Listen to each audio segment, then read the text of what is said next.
கனடாவில் டொரண்டோவில் தட்டம்மை நோய் தொற்று தொடர்பில் பொதுமக்களுக்கு எச்சரிக்கை விடுக்கப்பட்டுள்ளதாக அந்நாட்டு ஊடகங்கள் செய்தி வெளியிட்டுள்ளன. டொரண்டோவில் பல்பொருள் அங்காடி பகுதியில் கடந்த மார்ச் மாதம் 30ஆம் திகதி சென்றவர்களுக்கு இந்த எச்சரிக்கை விடுக்கப்பட்டுள்ளது. தட்டம்மை நோய் தொற்று குறித்த இடத்தில் இருந்து பரவியிருக்கலாம் என்ற அச்சத்தில் டொரண்டோவின் பொது சுகாதார அலுவலகம் குறித்த எச்சரிக்கையை விடுத்துள்ளது.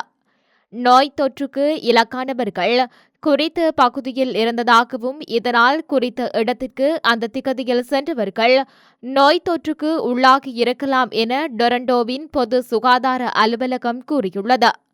அத்துடன் நோய் தொற்றுக்கு இலக்கானவர்கள் சுவாசிக்கும் போது, இருமும் போதும், தும்மும் போதும் அல்லது பேசும் போதும் இந்த நோய் தொற்று பரவக்கூடும் என அறிவிக்கப்பட்டுள்ளது. மேலும் இந்த நோய் தொற்றானது சுமார் 2 மணித்தியாலங்கள் வரையில் காற்றில் உயிர்ப்புடன் இருக்கக்கூடியவை என சுகாதார நிபுணர்கள் தெரிவித்துள்ளனர்.